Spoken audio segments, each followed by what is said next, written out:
अस्सलाम वालेकुम नाज़रीन, मैं हूं जमील अख्तर गौरी, साबिक director homeopathy government of Punjab और आप देख रहे हैं मेरा digital channel health care establishment. नाज़रीन, मौज़ूआत तो बहुत से थे, लेकिन आजकल जो करंट इशू है वो होम्योपैथिक और तिब के शोबों के स्टाफ की पोस्ट हैं उनको THQ हॉस्पिटल से RSC से और DHQ हॉस्पिटल की यार्ड स्टिक से निकाल दिया गया है। Primary and secondary health care department ने जो है वो एक नोटिफिकेशन 18 अप्रैल को जारी किया जिसमें उन्होंने रूरल हेल्थ सेंटर और बेसिक हेल्थ यूनिट की यार्ड स्टिक जारी की, नई यार्ड स्टिक जारी की। और ये यार्ड स्टिक जो है वो बेसिक हेल्थ यूनिट में तो होम्योपैथिक और तिब स्टाफ की पोस्ट पहले ही मौजूद नहीं थी, लेकिन रूरल हेल्थ सेंटर्स में पोस्ट मौजूद थी। मैं आपके साथ शेयर करूंगा वो जो रूरल हेल्थ सेंटर की जो यार्ड स्टिक है, पहले जो 2004 में जारी हुई उसमें पोस्टें मौजूद हैं रूरल हेल्थ सेंटर में भी, और तहसील हेडक्वार्टर हॉस्पिटल की जो यार्ड स्टिक है उसमें भी होम्योपैथिक डॉक्टर की और तबीब की, दवासाज की और होम्योपैथिक डिस्पेंसर की पोस्टें मौजूद थीं। जो मेरे पास रिकॉर्ड मौजूद है वो 2004 की यार्ड स्टिक का रिकॉर्ड मेरे पास मौजूद है। उसके बाद अगर कोई नई यार्ड स्टिक आई हो तो मेरे इल्म में नहीं है, लेकिन जो डिस्ट्रिक्ट हेडक्वार्टर हॉस्पिटल की जो होम्योपैथिक के हवाले से यार्ड स्टिक आई है, जो 2021 में अब जो नई यार्ड स्टिक उन्होंने बनाई थी इसकी होम्योपैथिक डॉक्टर्स की, उसमें उन्होंने RSC की भी रखी थी और THQ की भी रखी थी। उसके अंदर होम्योपैथिक की पोस्ट जो है वो मौजूद थी। RSC में एक थी, THQ हॉस्पिटल में 2 थी पोस्ट, एक उसकी अपना होम्योपैथिक डॉक्टर की और ग्रेड 16 में सीनियर होम्योपैथिक डॉक्टर की। इस तरह से जो DHQ हॉस्पिटल हैं वो कैटेगरी वाइज जो है उनमें सीट्स मौजूद थी और तकरीबन 4 से लेकर 5 तक सीट्स मौजूद थी। उसमें 15 स्केल की पोस्ट भी थी, उसमें 16 की भी थी, उसमें 17 की भी और ग्रेड 18 की पोस्ट भी। लेकिन ये जो नोटिफिकेशन जारी किया गया, पहला नोटिफिकेशन 18 अप्रैल को जारी किया गया और दूसरा नोटिफिकेशन जो है वो 3 मई को जारी किया गया, जिसमें होम्योपैथिक की जो 3 मई को जारी किया गया उसमें THQ हॉस्पिटल से और DHQ हॉस्पिटल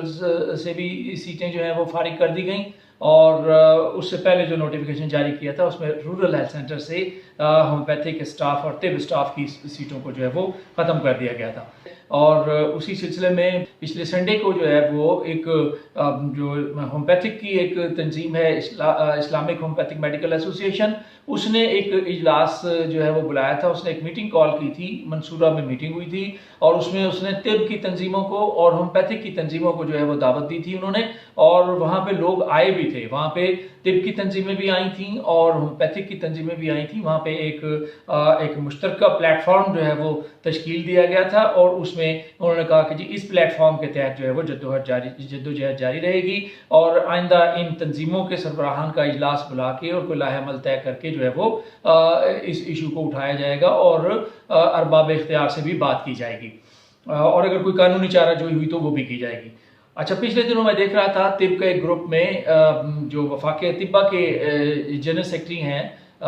सैयद मुशर्रफ जैदी साहब, उन्होंने एक मुतालबा किया था नेशनल काउंसिल फॉर तिब से। उन्होंने कहा 2 मुतालबे थे उनका एक मुतालबा तो ये था कि जी आप नेशनल काउंसिल फॉर तिब के प्लेटफॉर्म से एक लेटर जो है वो गवर्नमेंट ऑफ पंजाब को भेजें और उसमें कहें कि जी हमारी सीटें जो है वो वापस की जाएं। और दूसरा ये कि नेशनल काउंसिल फॉर तिब के प्लेटफॉर्म के तहत तमाम तंजीमों को इकट्ठा किया जाए और एक मुश्तरका लाहेअमल तय करके तमाम तंजीमें इकट्ठी होकर एक प्लेटफॉर्म के जरिए जो है वो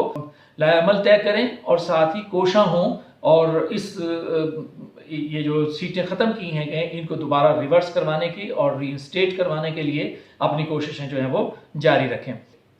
चुनांचे जो नेशनल काउंसिल फॉर तिब के प्रेसिडेंट हैं हकीम अहमद सलीमी साहब, जो लेटर है अगले ही रोज़ सलीमी साहब ने वो लेटर सोशल मीडिया पे अपलोड किया और उन्होंने वो लेटर के ज़रिए हेल्थ डिपार्टमेंट को, सेक्रेटरी हेल्थ को लिखा कि जनाब ये पोस्ट हैं और हमारी क्यों ख़त्म की गई हैं, ये काइंडली हमें बताया जाए और ये जल्द से जल्द जो है वो बहाल की जाए। और साथ ही वो मुतालबा भी था कि जो बैन 2016 से लगा हुआ है उस बैन को भी ख़त्म किया जाए और रिक्रूटमेंट की जाए। तो एक मुतालबा ये था वो पूरा हो गया, और दूसरा मुतालबा उन्होंने जुमे के रोज़ जो है वो तमाम अतिब्बा की तंजीमों को इकट्ठा किया, और कॉस्मोपॉलिटन क्लब जो है वो इसमें बाग़-ए-जिन्ना में, उसमें उन्होंने तमाम लोगों को दावत दी। और मैं उनका शुक्रगुज़ार हूँ कि मुझे भी उन्होंने उस मीटिंग में शिरकत का मौका फ़राहम किया। तो मैं भी वहाँ पे था, तमाम तंजीमें जो हैं वो इकट्ठी थी वहाँ पे। मुझे बड़ी खुशी हुई देख के कि बावजूद इसके कि सियासी इख्तिलाफात रखने के, जो तिब की एसोसिएशंस थीं, तमाम तिब की एसोसिएशंस वहाँ पे मौजूद थीं, और जो कॉलेजेस हैं उनके लोग मौजूद थे, यूनिवर्सिटी से 3 यूनिवर्सिटीज़ से लोग मौजूद थे, BHMS डिग्री होल्डर जो अतिब्बा हैं उनकी नुमाइंदगी बहुत मुनासिब तरीके से थी। एक बहुत अच्छी मीटिंग थी जहाँ पे मुश्तरका एक एलामिया फिर इस मीटिंग के बाद जारी किया गया। तमाम लोगों ने अपनी अपनी राय दी कि क्या होना चाहिए, किस तरह से होना चाहिए, और किस तरह से ये शोबे जो हैं वो बहाल कराए जा सकते हैं। तो हर एक ने अपनी अपनी राय दी। उसके बाद जो है वो एक मुश्तरका एलामिया भी जो है वो जारी किया गया। मैं उसमें से कुछ एक जो चीज़ें मेन चीज़ें हैं मुश्तरका एलामिया की, मैं आपको पढ़ के सुना देता हूँ। कि उसमें कहा गया कि अतिब्बा की सरकारी मुलाजमतों को फिलफौर जो है वो बहाल किया जाए, और उन्होंने कहा कि जी महकमा हेल्थ पंजाब की यार्ड स्टिक में अतिब्बा और होम्योपैथ्स के शोबों को दोबारा से शामिल किया जाए। फिर कहा कि जी ग्रेजुएट अतिब्बा के लिए ग्रेड 17 में तैनाती जो है वो अमल में लाई जाए, और आबादी के तनासब से सरकारी असामियों में इजाफा भी किया जाए। तो ये जो था एलामिया था, मुतालबात थे। और फिर ये भी कहा गया कि अगर गवर्नमेंट जो है वो इस पर तवज्जो नहीं देती और हमारे मुतालबात जो है वो पूरे नहीं करती, और ये इन डिस्पेंसरियों को बहाल नहीं करती और यार्ड स्टिक में दोबारा शामिल नहीं करती, तो फिर हर फोरम पर भरपूर एहतजाज किया जाएगा। ये भी डिसाइड किया इस मुश्तरका जो एक्शन कमेटी वहाँ पे बनी, उसको कह लें कि joint action committee national council for तिब, ये इस उसके तहत जो है वो एक्शन जो है वो अब अमल में आएंगे। और उन्होंने कहा कि जी अगर नहीं करेंगे तो फिर हर ज़िले हेडक्वार्टर पर जो है वो डिप्टी कमिश्नर ऑफिस और प्रेस क्लब के बाहर जो है वो भरपूर मुजाहरे भी किए जाएंगे, और कानूनी चाराजोई भी की जाएगी। और तमाम तिब्बी तंजीमें जो हैं इस मुत्तफ़क़ा प्लेटफार्म से अपनी जदोजहद जो है वो मुत्तफ़क़ा हिकमत अमली के तहत जारी रखेंगी। तो ये एलामिया जो है वो वहाँ पे जारी किया गया, और उसके बाद अब उसी के तहत जो है वो काम जो है वो शुरू हो चुका है। प्रेस रिलीज़ जारी होनी शुरू हो गई हैं, प्रेस में कवरेज आनी शुरू हो गई है। अब लोगों को पता चलना शुरू हो गया है कि ये एक साजिश के तहत जो है वो इन दोनों शोबों को जो है वो निकाला जा रहा है। तो मैं ये अर्ज़ करूँ यहाँ पे कि ये जो शोबे हैं ये 37 साल गुज़श्ता 37 साल से बड़ी कामयाबी के साथ चल रहे हैं, और इसके बावजूद कि इनको ना तो दवाएं प्रॉपर दी जाती हैं, ना इनको जगह प्रॉपर दी जाती है, इनको फेंक दिया जाता है कहीं आउटडोर से परे जहां मरीजों की आने का इम्कान ना हो, ऐसी जगहों में जगह दी जाती है। लेकिन इसके बावजूद भी इन्होंने मुजाहिदाना तरीके से इन्होंने हिम्मत करके अपनी मददाब के तहत जो है वो अद्वियात हासिल करके लोगों से डोनेशन लेके इन्होंने अपने शोबे जो है बड़ी कामयाबी के साथ चलाए हुए हैं। अब भी बहुत सारे लोग जो हैं वो इन दोनों तरीक़ा हाय इलाज से इस्तेफ़ादा करते हैं, और ये तरीक़ा हाय इलाज जो हैं वो चूँकि गवर्नमेंट के रिकगनाइज तरीक़ा हाय इलाज हैं और एक्ट ऑफ पार्लियामेंट 1965 के यूए प्रैक्टिशनर्स एक्ट के तहत रिकगनाइज हैं, लिहाजा अवाम का हक है, ये अवाम का कॉन्स्टिट्यूशनल राइट भी है कि अगर गवर्नमेंट ने ये 3 तरीक़ा हाय इलाज जो है वो मंजूर किए हुए हैं तो अवाम को हक हासिल है कि वो जिस तरीके से चाहे वो इलाज जो है वो उसकी सहूलत जो है वो हासिल कर सकते हैं। और पंजाब गवर्नमेंट ने जो है वो ये सहूलत जो है वो यकसर ख़त्म कर दी है, जो कि बहुत बड़ी नाइंसाफ़ी है। और ये सिर्फ मेरे ख्याल के अंदर सिर्फ प्रोफेशनल जेलसी का नतीजा है और कुछ नहीं, क्योंकि 2016 में जब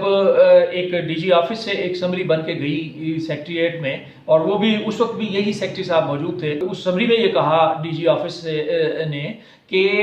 ये नॉन साइंटिफिक तरीका है इलाज है। शोबा तिब और शोबा होम्योपैथी ये नॉन साइंटिफिक तरीका है इलाज हैं, इनकी डिस्पेंसरियां, इनके शोबे साइंटिफिक तरीका है इलाज के हॉस्पिटल में हमें जो है वो रिक्वायर्ड नहीं है, हम नहीं चाहते, और ये शोबे यहाँ से ख़त्म कर दिए जाएं और इनकी जगह इसी स्केल में नर्सिस को भर्ती कर दिया जाए, इसी स्केल में, इन्हीं के स्केल में टेक्नोलॉजिस्ट और टेक्नीशियंस को जो है वो भर्ती कर दिया जाए। तो और उसी समरी के नतीजे में फिर 2016 में फरवरी में जो है वो बैन लगा था। वो बैन भी आज तक मौजूद है। 7 साल का अरसा गुजर जाने के बावजूद बहुत सारे लोगों ने इस बैन को ख़त्म करने की कोशिश की, लेकिन वो बैन चूंकि एक प्लानिंग के तहत लगा हुआ है, इसलिए ना वो बैन ख़त्म हुआ और ना ही नई रिक्रूटमेंट इन सीटों पे हुई। जो सीटें खाली होती जा रही हैं वो फारिग होती जा रही हैं और अमली तौर पे ये एक डाइंग कैडर का जो है वो मुजाहरा हो रहा है। एक दफ़ा गवर्नमेंट ने लेटर 2017 में, एक दफ़ा तो 2008 में जारी किया था, जो कोर्ट में जाके इन्होंने वापस लिया वो लेटर, और दूसरी मरतबा इन्होंने 2017 में भी एक लेटर जारी कर दिया था और उसको भी फिर इन्होंने वापस किया और उन्होंने कहा कि नहीं जी बैन लगा हुआ है और डाइंग कैडर नहीं है, जबकि अमली तौर पे ये बिल्कुल डाइंग कैडर है। जितनी सीटें ख़त्म होती जा रही हैं वहाँ पे कोई अपॉइंटमेंट जो है वो नहीं हो रही। तो इस व्लॉग के ज़रिए हम गवर्नमेंट से मुतालबा करते हैं, पंजाब गवर्नमेंट से, कि ये जो सीटें हैं इनको यार्डस्टिक में दोबारा बहाल किया जाए, यार्डस्टिक को दोबारा रिवाइज किया जाए और इन तमाम यार्डस्टिक्स में इन दोनों शोबों की जो सीट्स हैं जो ऑलरेडी मौजूद थी उनको दोबारा बहाल किया जाए। और अगर आप ये नहीं करेंगे तो इस शोबे में, इन दोनों शोबों में बहुत बेचैनी पाई जाती है। ये लोग सड़कों पे भी आएंगे, एहतजाज भी करेंगे और पहले ही मुल्क के हालात जो है वो बेहतर नहीं हैं इस हवाले से। लिहाजा गवर्नमेंट को चाहिए कि ये इशू जो वो एक कलम से सिर्फ पूरा कर सकते हैं सेक्रेटरी हेल्थ साहब, मेरी उनसे भी गुजारिश है, अली जान साहब से भी, और जो टेक्निकल शोबे के लोग वहाँ पे सेक्रेटेरिएट में मौजूद हैं उनसे भी गुजारिश है कि सेक्रेटरी साहब को कायल करें कि ये शोबे जो हैं आपका कुछ नहीं मांगते, एक कमरा आप देते हैं उसको और ना आप दवाइयाँ देते हैं रेगुलर, तो आप इनको शोबों को दोबारा यार्डस्टिक में शामिल करें और न सिर्फ शामिल करें बल्कि इनको इम्प्रूव भी करें। और जिन जगहों पे पोस्ट खाली हुए हैं उन पे भर्ती भी की जाए, नई अपॉइंटमेंट की जाए, और वो जो लेटर, जो बैन का लेटर है जो फरवरी में जारी किया गया, उसके बाद उस लेटर की तजदीद भी की गई, उन लेटर्स को, जो बैन वाले लेटर्स हैं, उनको भी वापस लिया जाए। तो आज का व्लॉग यहीं ख़त्म करते हैं। आइंदा व्लॉग तक मुझे इजाज़त दीजिए। अपना और अपने इर्द गिर्द रहने वालों का बहुत सा ख्याल रखिएगा। अल्लाह हाफिज़।